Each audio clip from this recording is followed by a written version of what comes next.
Hey, hey, hey. Time for another out of this world story from our space. I, 26 male, think my wife, 25 female, is or was cheating on me with her cousin. Alright, it's a long one, so bear with me. This situation happened about 2 weeks ago, and I've gone from fully trusting her to deeply doubting her. My wife and I met when I was 19, and we fell in love quite quickly. She had a 4-month-old child from a previous relationship. That father hasn't been in the picture since I've known her. Ever since I was a kid, I wanted to be a father. But I have a genetic disorder I don't wish to pass on, so adoption was just great with me. Anyhow, we've been just like normal family every day since then. We got married last year. She was never super close with her family, but she did have a pair of cousins she was always kind of close to, and I had lots of fun getting to know them, and they seemed like decent people. She did mention that one of them, Max, we'll call him, had when they were like 12 and 13, tried to kiss her, but she ran off.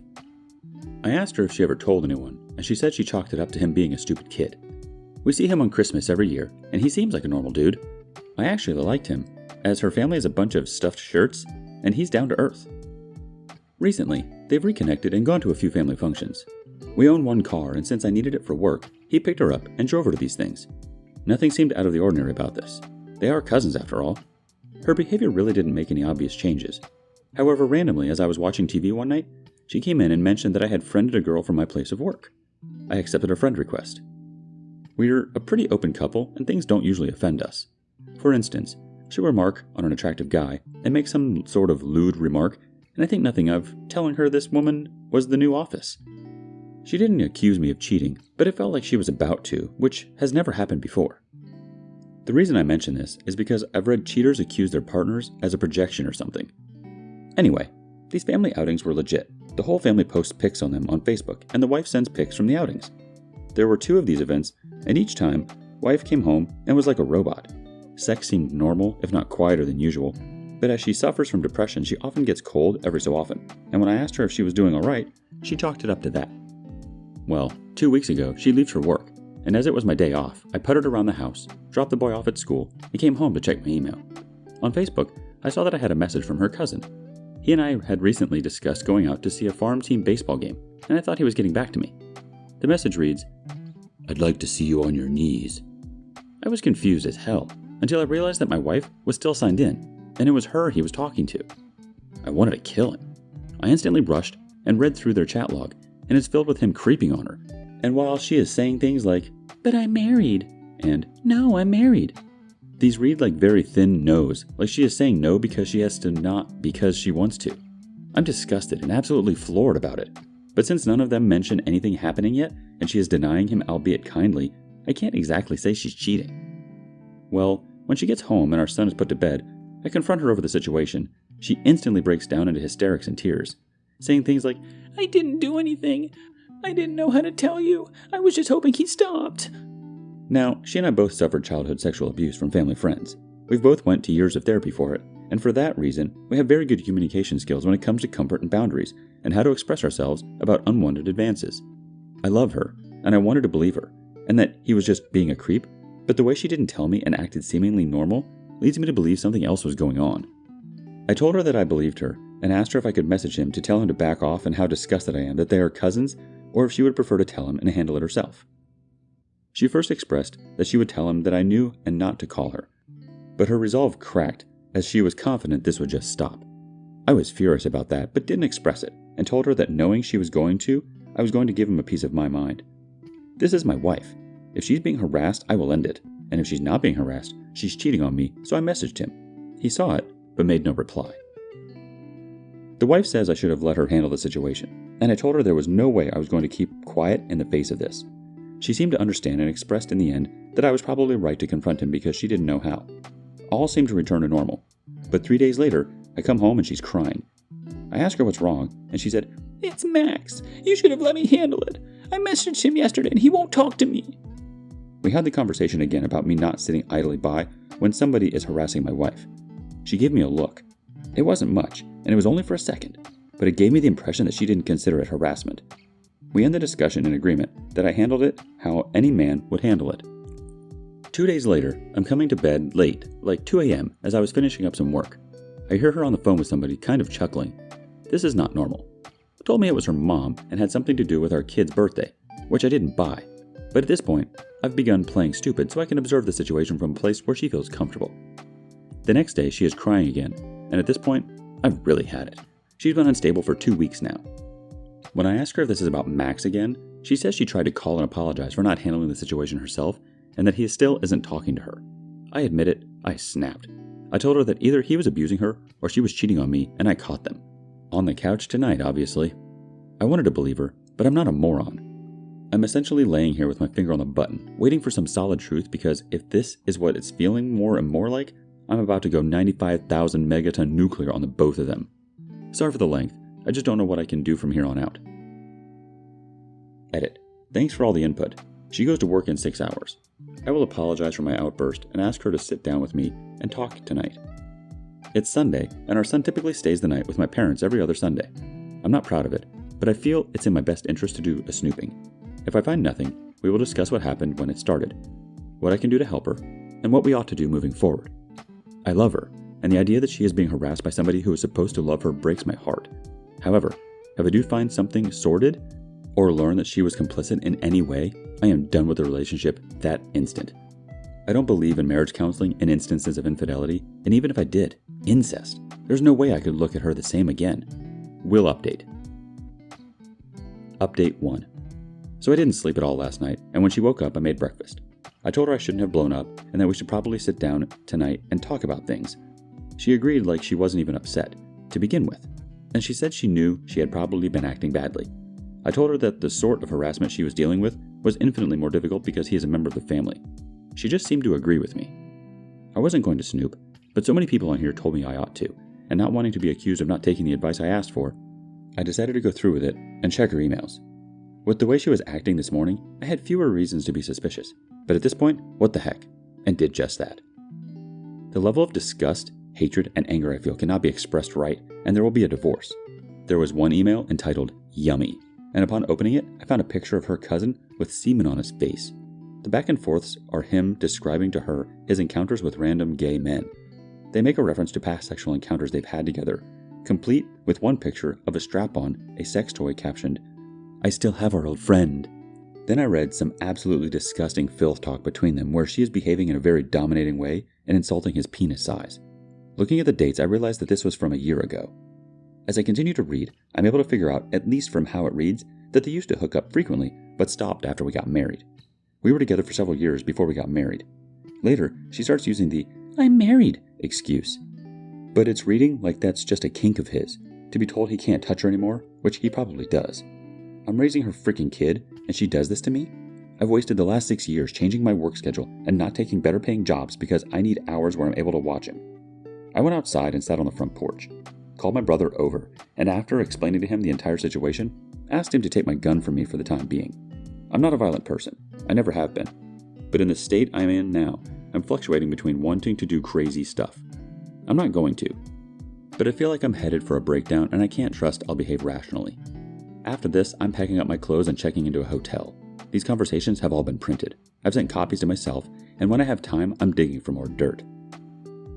Bought a pack of cigarettes. Stopped smoking 4 years ago. And joy, I have to make an appointment at some STD clinic because according to these freaking vile back and forths, a part of this thing is having unprotected sex with these men. My soon-to-be ex-wife has a device, and as such, I've never once in all these years worn protection with her. So now I apparently have months of biting my freaking nails to look forward to, as I understand AIDS tests take months. I know his work schedule roughly enough, because I used to work for the same company he does. So maybe before checking in and composing myself, I'm just going to drive down to see his wife, evidence in hand. There's no fixing this. There's no therapy. No hope. Nothing positive, and I don't care to even entertain an apology. I'm divorcing the whore, and she will get nothing. I hate life right now. I don't feel depressed or sad. I haven't cried. I just have this hot ball of rage in my chest that the cigarettes only briefly cool. I can't be near her or him. I know I said I'm not violent, but man, I really want to beat the piss out of both of them. Update 2. Edit 1. Reposted from r/relationship advice, as some suggest that I post it here. Plus, I guess I needed a specific username for a throwaway account, and this is a throwaway account. Edit 2. My stepson is not a product of incest. He and his bio father look exactly alike, and he had to take a paternity test to establish child support. When it was established he was the father, he vanished and has only been heard from once in the last 4 years. The last couple of days have been a regular roller coaster for me. TLDR, recap version of my original post, I essentially discovered that my wife is and has been cheating on me with her own cousin Max for years. Actually, by the length of time this seems to have been going on, it might as well have been as her cheating on him with me. Okay, I went to a lawyer initially, and after I went straight to Max's home, where I spoke to his wife. She was brokenhearted, as one might expect, and disgusted over the incest. We sat down for a bit, and I told her also that he was bragging to my wife about how he was having unprotected sex with random internet men, and that there were pictures with him with semen on his face that he was sending my wife. She insisted on seeing them despite my advice not to, and she was broken. He was bisexual, and was always found to be chatting up random guys. She said she allowed him to go out every so often and see a man if he felt he had to get it out of his system, as she put it. She was under the impression that he hadn't done this in well over a year. When this was over, I stayed the night in a hotel where I still am and talked with my mother, brother, and father. My mother-in-law called me begging me to come home and talk about this, that I must have made some mistake. It's all voicemail, I never picked it up. Wife tried calling me a dozen or so times. I didn't answer. She sent no texts. I assume she knows I've been documenting things and doesn't want to give me any more ammo. It's what I would do in her place. At the end of the day, I called her and kept it brief, saying I would talk to her the next day. When I eventually came home, she was a warbling mess. She tried to hug me, and I told her that's over. She insisted she never cheated on me, that I must have taken something the wrong way, and that Max's wife must be spreading these rumors because they hate each other. It is at this point that I realize that my wife thinks I heard about this from someone else. She doesn't know I discovered their affair myself. It's then that I show her the papers I have, the pics of him with semen on his face titled Yummy, the picture of a huge strap-on sex toy, titled Our Old Friend, her speaking to him as if she is some dominatrix type, saying how he has a small dick, and real power play type stuff. At points, she was telling him to send her pics of himself after these men were done with him. Real stomach-churning crap. I'm not a prude either. I engage in a lot of really kinky crap, so it's not like she's dealing with an uptight hubby who isn't open sexually and went out for those reasons. But anyway, as soon as she realizes that it was me who discovered this and told Max's wife, she goes from being weepy and sad to explosively angry, complete hysterics. You should have talked to me first. She's all over everything, telling everyone. This is going to ruin me. You knew she would do this. I told him to stop texting me like that. At that last statement, I absolutely exploded. I told her that I just got done reading a year's worth of texts and emails, and not once did she ever tell him to stop. I called her a freaking degenerate, said that we both probably have AIDS now, and she crumbled in on herself. She couldn't respond, just crying hard. Even still, I told her that we were getting divorced. I then called her father and told him to come to my house because she really shouldn't be alone in that state. I returned to my hotel room and saw that Max's wife had been texting me. She had done some intense digging on her own and found discussions about sexual encounters they had from 2010 on freaking MySpace. She told me early on in our relationship that he once tried to kiss her at 13. Well, they actually started screwing at 16 or 15, or during a time where MySpace was still widely being used. I'll admit it, this seeing it went on that far back was finally what broke me. I'm not big on emotional displays, but I broke down crying in front of his wife. She cried too. When that was over, I took her to the lawyer I'm seeing, and now one of his partners will be handling her divorce. Through all of this, Max has been panicking and crying, trying to find out where his wife is trying to talk to me. Still, after all this evidence, trying to ensure this is all some big misunderstanding. It turns out that Max and ex-wife live in a house owned by Max's parents, and they have come down hard against their son, telling him he cannot stay there anymore, and apologizing to their daughter-in-law and saying she's welcome to stay with their grandchild in that house for as long as she wants. He's basically disowned. Max's father even got it in his own head somehow that Max was molesting my wife as a child, and that is why she is doing what she is doing today. She is his favorite niece, basically a second daughter. So Max, in effect, is on the lam because his old man wants him dead. My father, unprompted and wanting to help me, assured me he'd pay for my hotel for the week. Today, I told my boss point blank, no filter, exactly what's happened, and that I am taking 2 weeks to sort my life out. He remarked about how crappy his divorce was and told me to take whatever time I needed bottle fed, and that he'll just tell everyone on the floor I've got a sick parent or something, which was sweet of him. Lying down in my hotel room, now missing a stepson I'll probably never see again. I raised him for 6 years, changed his diapers, bottle fed him at 3 a.m., took time out of work when he was sick, waited on him hand and foot after a nasty fall that broke his arm so his mother could sleep because she was working in the morning. The rest of this world could burn away to freaking ash and I wouldn't blink or care, but the thought of never seeing him again rips away at me like nothing else. I need therapy. Gonna take a hell of a lot of talking to get through this. I'm not a suicide risk, so no worries there. I'm an atheist, so this is the only life I got. If I end it, that's it. Talking to my lawyer on the phone later, and we'll be meeting up with Max's significant other again because apparently there's more I don't know. Got a doctor's appointment tomorrow, and then 6 dang months of waiting for results. Thanks for the support, everyone. If more develops, I'll do another update. Update 3. This one is exceedingly long. I'm getting out all of my thoughts, and well, there are a ton. The TLDR bullet points. I will get weekend custody. My marriage is a sham cover for an incest affair. HIV test is negative. Working together with ex-wife for a quick divorce. Neither of us are wealthy, so all we have to divide is 2 checking accounts and utility bills. We're in arrangement on what belongs to who and who should pay for what. Falling for the other survivor but not acting, because apparently I'm stupid enough to catch feelings in a time like this, but not stupid enough to ruin myself any further by pursuing her. So, first of all, I'd like to say thank you for the gold and the hugs and the support from this community. I think I got the advice and input I was looking for, and at this point, I'm just doing another update so I can sort out my thoughts in a semi-public way, so random strangers can call me out on my BS. I do listen, and I do take what everyone said to heart, or at the very least consideration. So the link to my original posts is above, but I'll give you a TLDR anyway because like the first 2, this will probably be quite lengthy. A few weeks back, I found texts of a sexual nature on my wife's Facebook from her cousin. She claimed this just happened, and she wished he would stop. I messaged him never to speak to her again under the pretense that this had been an unwanted advance. Turns out it wasn't. Turns out they've been sexually involved since 14 or 15. Divorce happening. Okay, well, a bunch has happened since the day or 2 days since my last update. First, the good news. I got my HIV rapid test and it came back negative. Thought it would take days or months, but literally learned in the same visit. I'm going to get tested again, obviously, in the next few months, and for now, I'm going to live my life as if I do have it, just to be extra careful. Max's wife, who I'll be calling Sherry from now on, accompanied me for support. Her own appointment is in 2 days. Well, I had the first long sit-down with the soon-to-be ex-wife. We had an understandably explosive sit-down earlier in the week, and we've talked sparsely in between. I left this out, but I've been calling her at my son's bedtime to say goodnight to him. At the moment, he is under the impression that I'm just working a lot. Planning on telling him the truth in the following days, or truth good enough for a 6-year-old. Reconciliation was never on the table. She knew this, and didn't try to push it, which I was thankful for. Her reasons shouldn't concern me. They can't benefit me in any way. But giving myself to emotions for the moment, I asked her to be truthful and tell me how long it's been going on and why, or if I did something that would push her to this. She looks like she's been crying on and off, but she was fairly calm in talking with me about it. And by how candid she was, I can tell it's probably the truth, and she's somewhat relieved to be talking about it in a weird and effed up way. Long story short, she's the instigator. She didn't say as much, but she's in love with him, and they aren't together because, obviously. I'm learning now that I'm basically the equivalent of one of those sham wives that gay men would marry so they could seem normal. That's pretty crushing. She insists she loved and loves me, but I don't believe it, nor does it matter anymore. My life for the past 6 years was a lie, probably just a cover for this BS.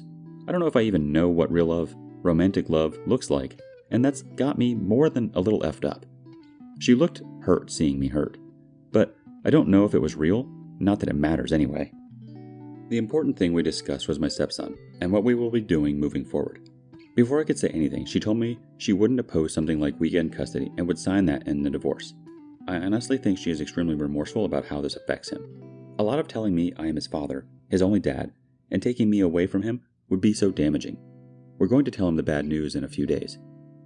Tomorrow or today, whenever I post this, I'll be taking him to the zoo. I was thinking of telling him after that, but he loves this zoo, and I really don't want him thinking of his parents' divorce every time he sees it. It's tearing me up having to think of a way best to scar my child for life. I'm thinking about how to make it positive, like telling him how in my new apartment, he'll have a new room and he can paint it how he wants and help me get stuff for it.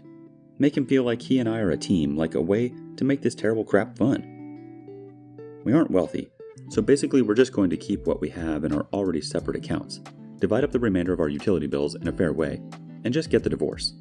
We discussed meeting at the courthouse and having me file divorce right in front of her, so she can be served that minute. I want it over as fast as possible, and seeing as she's giving me the only thing I want, refusing the idea of child support, You didn't make him, and you didn't do this to him.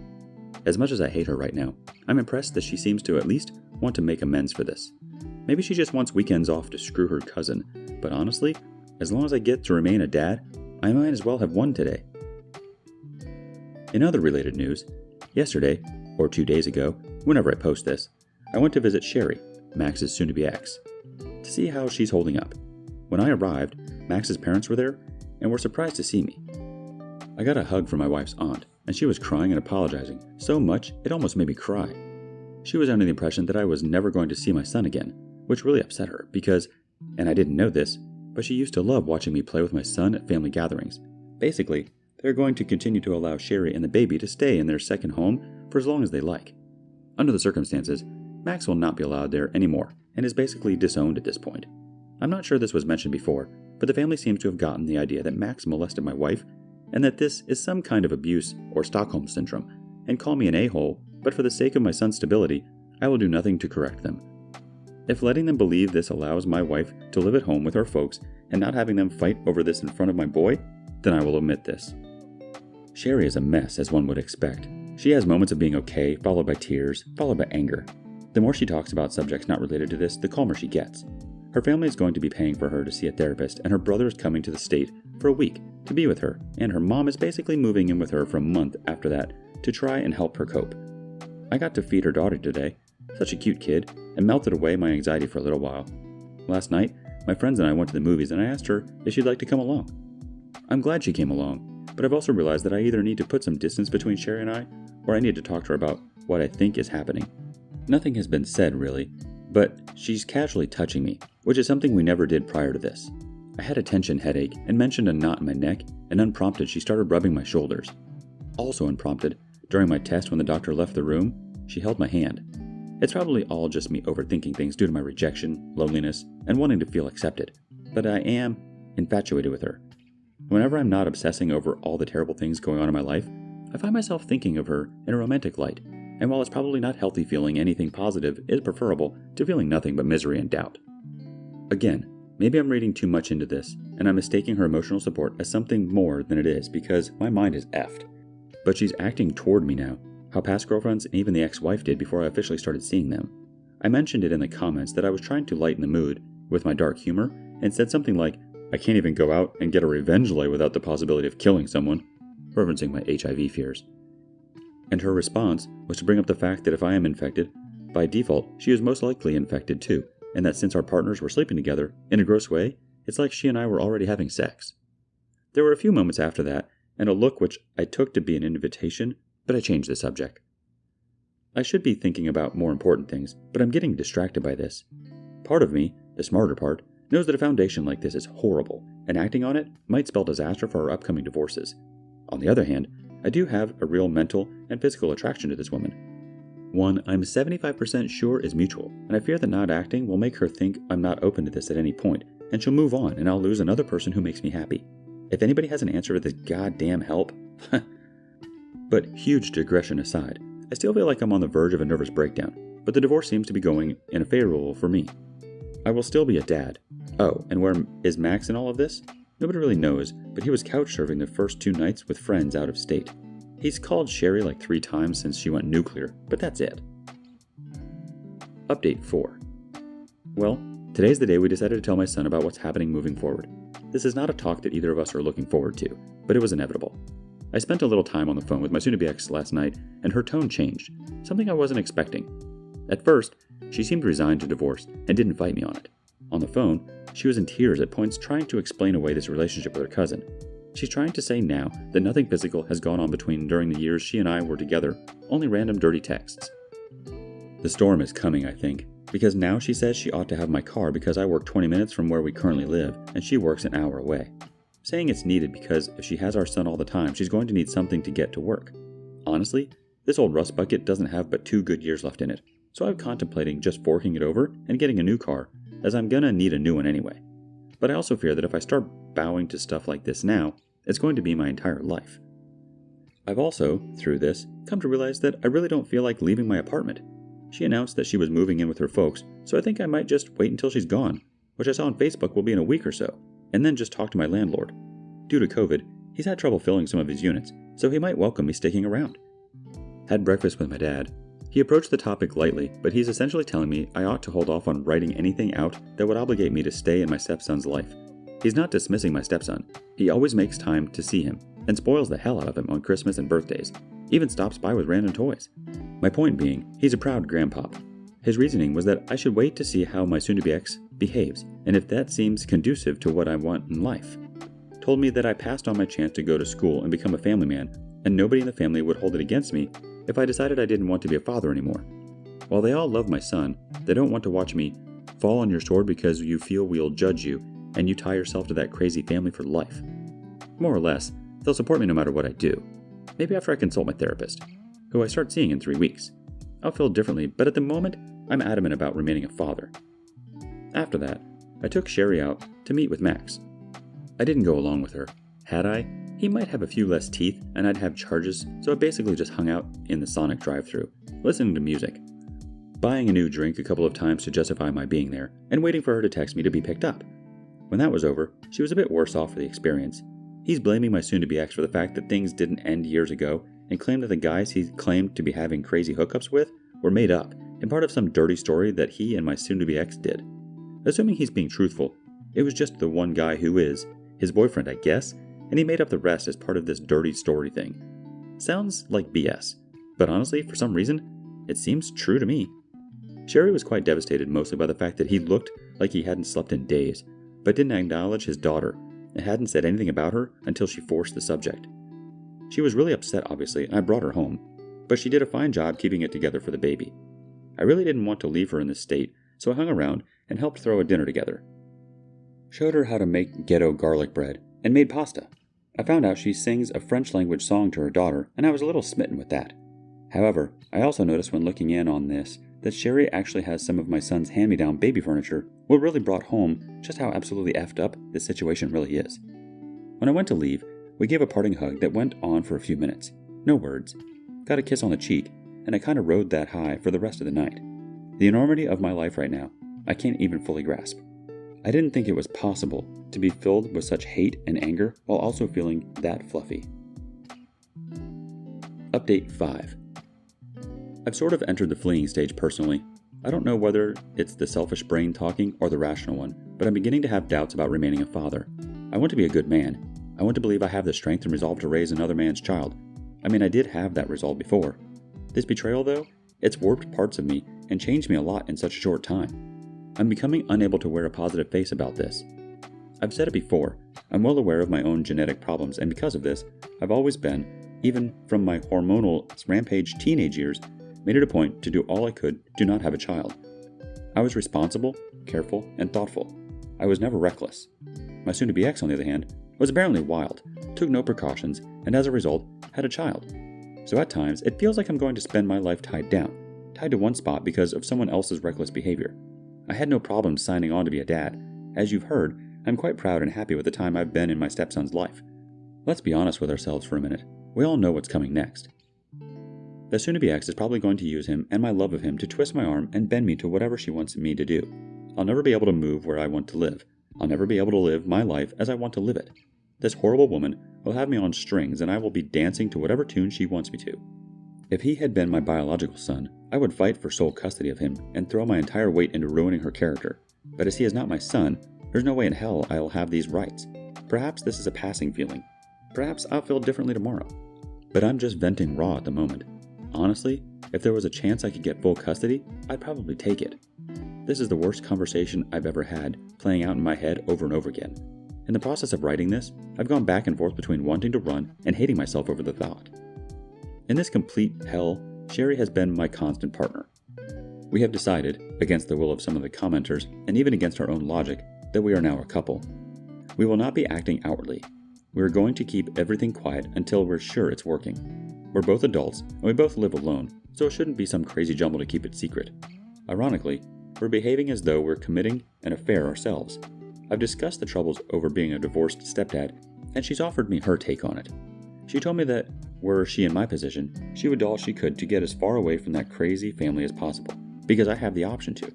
She lamented the fact that no matter what happens because of Max, she'll be stuck around both he and my soon-to-be ex probably for the rest of her life.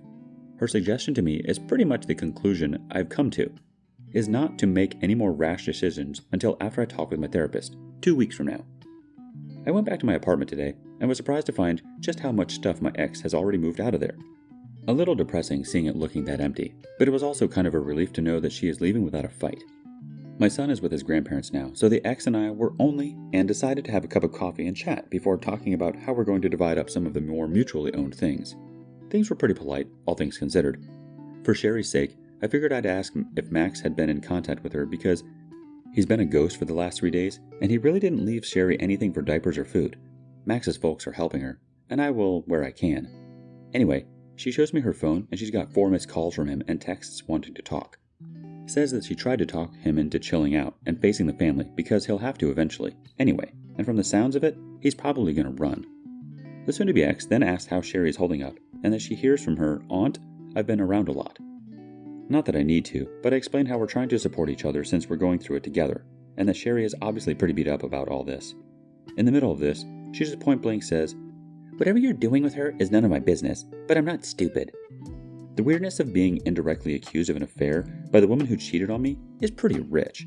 I wanted to tell her off, but at the risk of this, because issues with the divorce, my only response to it was to redirect the conversation back to dividing up our stuff. Down to a TV, but she also took these ugly couches. Thank God. I didn't want to be the one dragging them to the curb. Thanks for the support, folks, but that's pretty much all that's going on with me. A lot of internal arguments, doubt and division, but at the end of the day, for now, I've got a sweetheart keeping me propped up while I'm not propping her up. Update 6. Get out your reading glasses, it's going to be a long one. It's been nearly 3 weeks since my D-Day, and more than a month since my life began to radically change. I never really discussed what sort of order my marriage was in any of the previous posts, but as it is relevant to today's therapeutic typing lesson, I'll get into that just a little as I go on. If this is the first of my posts you're reading, the TLDR is as follows. I accidentally discovered via Facebook that my soon-to-be ex-wife was engaged in a sexual affair with her cousin, Max. I informed Max's wife of the trouble, and she went nuclear, exposing our partners. Through all of this, Max's wife and I have begun casually dating. As it turns out, we're quite attracted to each other. I filed for divorce yesterday, went down to the courthouse and spoke with the bailiff, sheriff, the person on the other side of the counter, and filled out the needed paperwork. My soon-to-be ex-wife and I, in an effort to end this quickly, have decided against lawyers and have agreed on who gets what with no mediation needed. Well, we tried to go to the courthouse today and have her served immediately after I turned in the paperwork. We were trying to avoid the cop coming to her home or place of work to serve her. I'm usually pretty level-headed about things. Soon-to-be ex is also calm and collected, which is not at all how she normally is. She seems almost as eager as me to get it done. Turns out, she can't be served in the way we wanted to save time, and so I had to drive her home to her folks. I asked her how things were going despite all this. Her facade breaks a little, and through some tears, she tells me she's doing fine with me gone, and only really feels bad when my stepson starts asking for me or gets sad that I'm not around. She comes clean that she's actually been unhappy being married to me since before we even got married. She didn't resent me or hate me, she just wasn't in love with me anymore. Our sex life wasn't the best.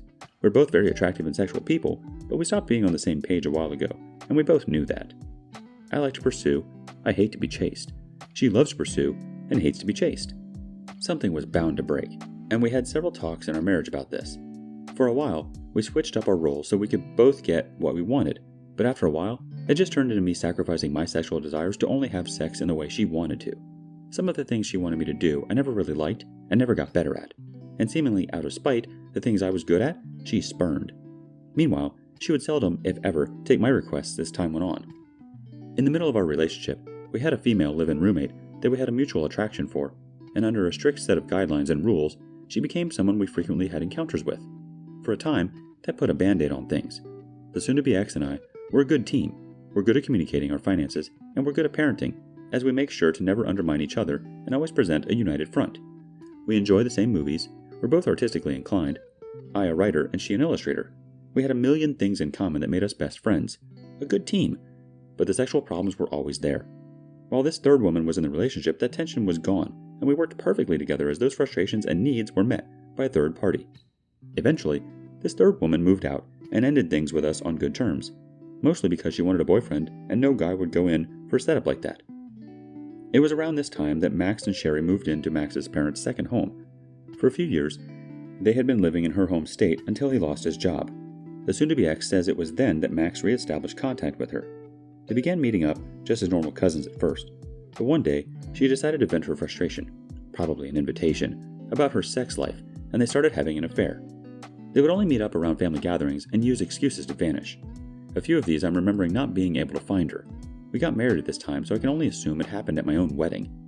At this point, I really don't feel like listening to this, and the soon-to-be ex mentions that she is now seeing a therapist, and she wants to treat me like her priest in confession. Everything concerned their affair I was hearing for the first time. I guess it's good that I know the truth, but seeing as it impacts my life in no way, there's really no point for me to be hearing it. She also tells me that out-of-state aunt that died, that she cried for a week over, was actually her crying after Sherry called her to happily inform her she was pregnant. That means at one point I was actively holding my wife and comforting her as she cried over another man. I feel more betrayed now than I did when I discovered the texts. This was a week after where I got to spend 2 whole days alone with my stepson. I had such a good time, and he did too, as it's the longest time we've been together since D-Day. He's 6 and likes Minecraft, and so I got a console version so we can play split screen.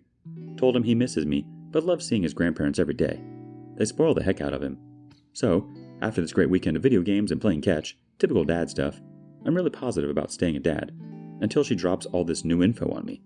I've got to be real. I'm finding this whole idea of having to be around this woman for the rest of my life, voluntarily, something I'm not sure I'm going to be able to do. As a parent, I should be able to get over my own bull and keep a level head for the sake of the child, but circumstances being what they are, throwing in the towel becomes a more and more attractive idea. That more than losing my wife, more than the betrayal, breaks my heart. I'm going to see him again Friday night, and going to see if I can still fight through this. On the Sherry front, I'll keep it fairly brief, as this is already way too long. Max stopped calling or taking calls from her 4 days ago, and it turns out he's moved in with his boyfriend. He has a boyfriend. She's going to file for divorce before the week is over and consider her next move. Her brother arrives in 2 days to talk with her and stay for the week. With Max's parents' permission, we've changed the locks on the house because, as rumor has it, Max has been using what I don't know, but all the same better to be safe. I installed a new chain and a deadbolt. He's never been known to be violent, but he's never been known to vanish for days on end, with the rumor being he's into drugs now. When it comes to my relationship with Sherry, we are quietly pursuing a romantic relationship. We're both equally aware that we would just be dealing with our trauma and these feelings might not be 100% real or lasting. But if I can be allowed to be vain for a moment, it's the best sex I've had in my life. I've never been more physically attracted to any of my previous partners, and I find myself at work daydreaming about her toward the end of the workday. I don't think I've ever had such a strong want for someone before, and all told, she tells me it's something mutual. I've been back to work this week, and both days she stopped by to bring me dinner she made, and that's damn near the cutest thing anyone's ever done for me. Once again, I feel like life is beating the crap out of me at the same time everything is going right. Final update. This is going to be my final update, as I've had 2 friends in my real life approach me over my original posts, and I'm really uncomfortable sharing this with anyone other than internet strangers. So after this is posted, I'm going to spend a day or so responding to comments before signing out permanently from this account. It was supposed to be a throwaway for these reasons anyhow. The last week and a half have been an extremely depressing and stressful time. I don't know why it took so long for it to set in with me, but in the days after my last update, the new information that my ex gave me concerning her relationship with Max started eating me alive. I started imagining them sneaking off every time my back was turned. I faced the fact that she was never truly mine, that I was just some placeholder man and babysitter here so I could provide a cover for her degenerate relationship. By the end of it, I came to the realization that I'm not going to continue to live my life as an extension of hers. This of course means that I will not be seeking any sort of relationship with her son after the divorce. It is the worst feeling I've ever had in my life, but I can't imagine myself ever getting better, ever truly living my life on my own terms, if I can't get out from under her shadow. I know many of you don't want to hear me say this. I never thought I'd have to, but he's still young, I'm still young, and there will be many years to heal from this. Sherry's life has been a living hell for the last 4 days. Her brother had arrived earlier in the week, and she was so relieved to finally see her family in all this. When she introduced me as the ex-husband of Max's affair partner, and that we had been supporting each other through this, he pretty much figured out that we were seeing each other. He took me aside like I expected any big brother might do and expressed concerns that she might be jumping into things too early. I explained to him that she and I had the same conversation and are going easy because of this. I told him that I respected his sister and that our relationship mostly began because I knew she had no support locally, and being hurt in the same affair, I thought we could relate. I also told him that if they decided it was best for me to go back home, I wasn't going to stand in the way. her recovery should come first to her, not only for herself, but her daughter. After that, he and I got along as well as could be expected. When things were finally looking up, Sherry gets a call from the hospital, and Max is in the ICU. He didn't leave a note, so the reasons are still not solid, but he ingested a dangerous amount of antifreeze.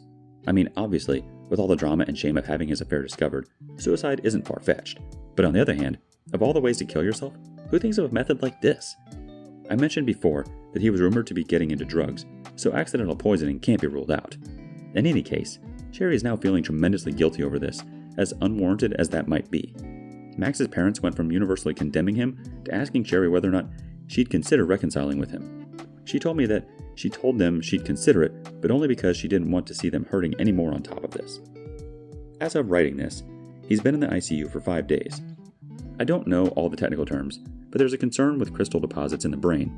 Edema? He had a heart attack at some point during his initial treatment, and honestly, nothing really looks good for him. Sherry told me that even if they manage to save him, the amount of brain damage he's received will impact him severely for the rest of his life. I can't say I pity him. I don't wish death or suffering on anyone. But this man had a hand in ruining my marriage, depriving a father of a son, ruined his own marriage, deprived a daughter of having a healthy father in her life. I'm just here for Sherry until she decides what she's going to do with her life following this. If she decides she wants to try and make it work with me, I'm open for that. If she wants to head back south to be with her family, I fully support that too. My ex, I hear she's actually seeing someone now, which probably means there were multiple guys in the shadows, which is a hard reality check for me. Apparently, I have the situational awareness of a drunken toddler, or maybe I had blinders on, but holy hell, I have no idea who I was even married to. That's part of my reason for not remaining in my stepson's life. I'll never get past the drama, and I've had to sit back powerlessly and watch as her poor decisions continue to make his life worse and worse. I hope she smartens up, that her therapist actually gets her thinking right and responsible, but I have serious doubts she'll ever change. If 6 years of marriage didn't civilize her, I doubt a therapist will. I still don't get what I did wrong. I'm a good listener. I'm a provider. I can clean up after myself. I did my best to never make her feel unloved or unwanted. I raised her kid. I helped her aunts and uncles with home renovations. I had a great relationship with her folks. Her father and I used to go out for a beer and watch the game together independent of her, so it's not as if there was friction in how I dealt with her family. And my family adored and accepted her and her son from day one. There were sexual issues, I guess, but it's not like we had a sexless marriage. We could have had better communication there, as there were some conflicts over dominance, but I thought what we had was strong enough to endure something like that. Turns out, there was really no relationship at all. Just a damn illusion. I wish I had something more positive to end this on, but this will be my last update. If you're interested to know what I intend to do with my life moving forward, it's basically one of two options. Both will take place after this event with Max is over. I can't imagine myself leaving Sherry in the middle of all this, since she has been a constant pillar of support for me this whole time. Option 1. If Sherry wants to move back to her home state when this is over, I'll give her a kiss goodbye and send her on her way. No offense to that state, but I don't see a future for me there. If she wants me to go with her, we will have a discussion and I might do some research on the area to see if I'm misjudging it. She makes me happy. She feels like how a loving partner ought to feel like. I'm not going to tell her how much she means to me, because I want her to be making choices that are the best for her and her daughter, without me clouding her judgment. If she, in the course of our discussions, tells me she loves me and wants to give us an honest try, I'll tell her how I feel and we'll go from there. I don't want to be morbid, but if Max doesn't pull through, we're both leaving the state anyway. Option 2. If Sherry and I don't continue our relationship, the answer is easier. I have friends and family on the West Coast that I've been missing, and my career has more opportunities for advancement there anyhow. I could really rediscover myself on my own and make a life for myself. In all honesty, this is probably what I'll most likely do. Go surfing again. Stay in shape. Find someone that'll actually love me. Start a family. The possibilities are endless. I've mentioned this to Sherry and she expressed some interest in making a move like that because she's never been out west before. That would be an undertaking, but if the love and willingness is there, I'd be happy to date her for several months before deciding to take that step. Option 3. I forgot 3. I could just remain here and climb the ladder at work now that there is nothing preventing me from doing that. I'm currently a quality control floor supervisor in the manufacturing industry. Most guys who've worked here as long as me have already gone corporate and sit behind a desk. And that should have been me as well, but they needed a night supervisor and I couldn't take the position because of family. I could just remain here and flourish, get myself a new girlfriend, or if for some reason Sherry stays here, pursue a lasting relationship with her. I'm also looking into my disorder to see if any advancements have been made. Maybe there's a way I could have my own children now with no fear of passing anything on. I haven't looked into it in over a decade, so who knows? Once more, thank you for all the support and comments. It's still the start of a lifetime journey, and I'd be lying if I said I felt good about it. But things must go on. 3 months later. Update. 3 months since my D-Day, and my life is almost unrecognizable. If this is my first post you're seeing, back early July, I came across some disgusting Facebook messages between my soon-to-be ex and her cousin Max. With some further snooping, I discovered that they've been sexually involved for at least 10 years, which predates my relationship with her. The first person I told was Sherry, Max's wife. She outed them on social media pretty heavily. My ex took my stepson and moved back in with her parents, and I remained in my current apartment. During the first few weeks after the discovery, Sherry and I met up for emotional support and to exchange evidence of the affair to help each other's divorce cases. It escalated to a physical relationship, and currently she is my girlfriend. Sherry's husband vanished from the picture after being outed, and though it was ultimately ruled as accidental, Max ingested a lethal amount of antifreeze, and as of the day after my last update, passed away. Things for Sherry turned ugly almost instantly. Max's parents, up until that point, had sided with her on everything, even allowing her to remain in their second home with her daughter. Max's death turned the situation around, and they began blaming her for it mainly because of how she outed him so publicly. Secondly, the week before this happened, my soon-to-be ex's parents spotted Sherry and I on a date looking cozy together. We wanted to keep it all on the down low until the divorce, but we were outed, and nobody on any side of this, my folks or hers, were thrilled with this. In my last update, I said that I would be unable to remain a stepfather to my ex's son, but in practice for a few weeks, I resolved to be a weekend father against my own misgivings. I love him too much, as it turns out, to walk away. I would have been able to continue seeing him regularly, but the ex decided to end that once she found out Sherry and I were an item. I still see him. In fact, I took him apple picking last weekend, but it's clear she's not going to allow me to have regular weekly visits. Our divorce hearing is scheduled for mid-November, and aside from the occasional call to check in on my stepson, she and I have gone no contact. I've since learned that she had 2 more affairs, one before we were married, and one during the marriage. When our mutual friends heard about the impending divorce, they came forward and mentioned times where they were suspicious of her behavior with these 2. Really glad they stayed silent about these concerns for years. Now I don't trust a single one of them.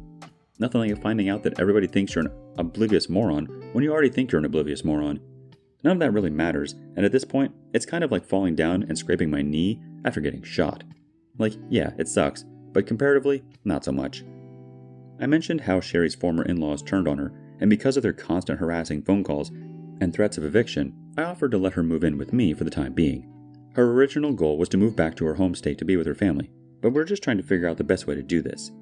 I know some people are going to call us stupid, but after living together for a week, we decided on not going our separate ways, and that we'll make a go of it in a real relationship. Absolutely nobody in our families are cheering this on, as they both rightly think we went too fast. And maybe we did, but we're both very happy together. I've also learned, in this time, that Sherry never finished high school, as she moved to be with Max before she graduated.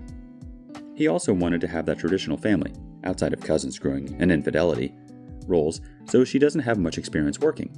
She's currently working on getting her GED, and her family offered to pay for her to go attend some form of higher education, provided she moves closer to home. As it turns out, there happens to be plenty of work in my field around where her family lives. And what with the current political BS, it's probably better to move out of the city anyway.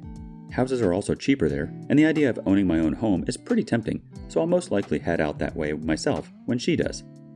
Sherry and I are very close, and have really taken well to living together. We've both been in therapy over this, and there's been a few times we've even gone with each other to the other's appointment.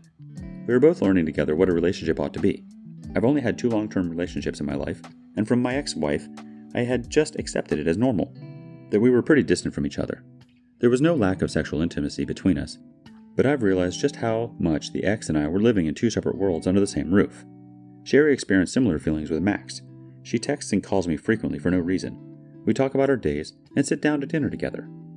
She also cooks a lot, which has sparked an interest for me. So over the last few weeks, we've been finding interesting things to make together, and it's fun. A shared interest and activity, 6 years, and with my ex, and I can't remember what our thing was, or if we really had anything. I've kept it together pretty reasonably, all things considered, but when I had a moment alone, I shed some tears over the fact that the last 6 years of my life were completely meaningless, and I've got nothing to show for it. The feeling passed pretty quickly. Sherry has her bad days. The therapy has really kept her afloat because in the week following Max's death, I was very afraid she might do something to hurt herself. I am making sure to make time for myself to heal, but helping her keep it together was really instrumental in keeping me moving forward. Whenever she isn't feeling down, we're connected at the hip. We go to bed at the same time together and get up together, share the shower sometimes, a lot of things I didn't know I needed in my life. Plus, I get to do some parenting stuff, such as feeding and putting her daughter down for sleep, which has made it so my dad instincts are still fed. The ex has of course learned of the relationship, and that's gone about as well as you might expect. She too blames Sherry for what Max did to himself. She seems to think everything would have been better if we kept things between ourselves and the breakup rather than Sherry blowing up Facebook with the news. She says she would have never left our apartment if she knew that Sherry was going to move in before going on a tirade of how sexually inadequate I apparently am, before I had to hang up on her. November, and my divorce can't come fast enough. Okay, last paragraph, I swear. But I started writing this a couple of days ago, and as of this morning, Sherry took 2 pregnancy tests and both came back positive. So this is a curveball I hadn't been expecting, as everyone who's read my other posts knows I'm terrified of passing on my bone disorder. We spent the day talking about it. She has gotten her period after she separated from Max, so that's not a possibility. So it must have been me getting careless. Still need a doctor's appointment to confirm, which is set up, and we've been Googling about my condition all day. The good news? We can find out as early as the 14th week if the child has a severe or moderate case. This year keeps piling on. If the child is healthy, I'll be happy no matter what. Neither her or I are big on the idea of terminating a pregnancy, unless of course they see a severe case, which in many cases means death at birth. So many worries. We've chosen to be happy with this until we see what's up at week 14. I'm in love with her, she's in love with me, and we're spiraling headlong into I don't freaking know what. But I'm afraid. Hopeful, but so afraid I've been preying on it, and to who, I don't know. I'm an atheist. 1 year update. The final update. A year ago today was the day I made the most life-changing discovery I'd ever made in my life, but I didn't know it at the time. I had just sat down to check Facebook, saw I had a message, and realized after I clicked it that it was my then wife's account that was active. Inside there were messages of a sexual nature from her cousin, Max. That got the ball rolling. Within 3 weeks of this message, Max's then wife, Sherry, and I collected evidence of their incest after stretching back to the days of MySpace. And through the trauma, she and I began supporting each other, and then dating.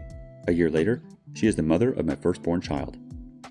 This affair has changed the lives of so many people involved and surrounding it. Max, my ex's cousin and affair partner, ingested a lethal amount of antifreeze. Though it is highly probable that this was a suicide, we were told by the doctors that treated him that he had ingested just enough to kill himself, sort of suggesting that he was trying to self-harm as a cry for help. Sherry had been living on a property owned by Max's parents, so they had taken her side when the affair was made public, but took back their support when he died. Fearing they'd evict her, or worse, she and her daughter moved into my apartment. Max's death also saw my ex openly hated and despised by her family for her role in the affair. They'd been blaming him for it and acting as though Max was a predator that had been molesting her or abusing her until he died, and then the blame got shifted to her. She's no longer welcome at family gatherings, and the only people she speaks to is her own parents, and I think the only reason they haven't disowned her is because of my former stepson. My ex-wife had been letting me continue to see my stepson after we split. My relationship with Sherry was outed around the time of Max's death, and this ultimately led to her fighting me over it. It still baffles my mind that even after I caught her in a 10-year-long affair, she had the audacity to act as though me seeing another woman was some sort of crime worth taking away the son I had raised since he was only a few months old. Ultimately, though, I decided on my own to walk away from the entire situation, as I felt like our constant fighting and my lack of legal authority over him would lead him to be even more unhappy and traumatized than if I just left. Those of you following me or reading the comments of other posts will know that Sherry and I have relocated to her home state where I've started a new job, and we're currently renting a home. We are also both in therapy, individual, and we're being counseled together. We both understand that a lot can go wrong with the relationships that formed the way ours did, and we both want to work on communication and growing with one another so we can better navigate the tough times when they come. We're both survivors of infidelity. The story of how we fell in love can never be a cute story to tell the kids. One thing that I learned about my marriage through therapy is just how much my own parents' terrible marriage has affected me. My dad is a good guy, a loving father, and my mother is a wonderful woman, but their relationship is a mess. My ex-wife and I never really fought or got into huge fights. Now, kid living in a home with a loveless marriage, I always knew when things were bad. The loud arguments and the yelling and what have you. When things were quiet, things were good. It wasn't happy, it wasn't healthy, but it wasn't outright conflict, so I associated it with good and healthy. My ex-wife, in all likelihood, never loved me, and I've come to realize that just because we didn't fight and there was no outward conflicts This by no means meant things were happy. It's just my only point of reference for goodness in a marriage was quiet, and I had quiet. I'll speak for Sherry a little as she's given me that permission to share, but she had been made to feel completely dependent upon Max for everything. They met online, dated long distance, and he convinced her to move in with him, even if doing so meant she'd be dropping out of school. He also wanted to be one of those man-of-the-house types, so he didn't allow her to work. No school, pretty much meant no friends outside of Max and my ex's family. Even worse, a year into it, he revealed to her that he was a bisexual, informed her he'd see men every so often, and not knowing how to handle it, just accepted that situation. She is now working on a means to get her GED, so she can find a job should she choose to. I'm more than happy to provide for the mother of my child, but after not having a say in her own life for so long, she needs to be free to decide what she wants to do with it. Last I heard about my ex is that she got into an altercation at a parking meter with a traffic cop or meter maid, and the incident led to her arrest, and discovered a whole host of prescription medication. At first, I was told that she stole it from someone, but it turns out she's been doctor shopping. She ended up doing some token 3 weeks of jail time, and her parents are currently fighting to have custody of my stepson. Life got difficult for her real quick. I could write all day about this, but I'm going to end it here and answer questions if anybody wants to get more specific. But I think that just about does it. Thank you all for the support, everyone. You internet folks really helped talk me through all of this. The end. Okay, if you're still here, I think I can find the strength in me to read some reactions. So basically, Yum says, "Holy crap, I did not expect that. The whole story and you got with his ex-wife. Wow." Nanny Sathya 95 says, "Even though you met her in such a bad circumstance, you guys trying to build good family there. Happy to hear the update. I think in your previous post you said you have some genetic condition and afraid about that maybe transferred to your child. Hope everything is okay regarding that." DOP replies, "This post would have been 8 pages longer had I included that.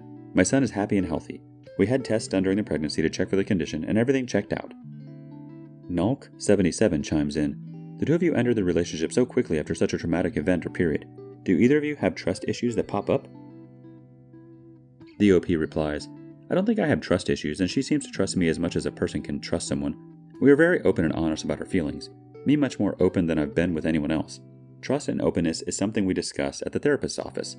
We were both betrayed by the same people and stuck to each other like glue throughout. We built the kind of trust you find in a foxhole."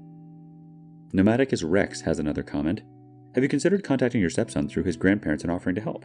I think it would be good for him to know that you still love him and didn't choose to leave his life." DOP replies, "I did have a talk with him the last time I saw him. He's young, but I think he understood what I was saying." Trashbin84 thinks, "My dad had an affair with his first cousin, and it upsets me to think about it sometimes. I can't imagine what that put my mom through, though. And I can't imagine what that put you through. I'm glad to see that you're doing better, though." DOP responds, "The discovery of this affair really screwed with me. Like if any random man had been spending that much time with her, I would have instantly saw this for what it was and confronted her over it. Knowing they were cousins, I never gave a second thought to anything they did because what rational person would assume two cousins are doing this? It depresses me whenever I think of all the times I probably smiled and shook that man's hand 10 minutes before he was banging my wife." Our last comment comes from OK Carmen 1992. "Glad to see things are going well for you. Hopefully things continue with the two of you. If I may ask, and if it's too personal I understand, it's a good thing she's getting some independence, but does that create any worry on your part?" DOP responds, "Not really. It's one of the things we discussed in our joint therapy sessions.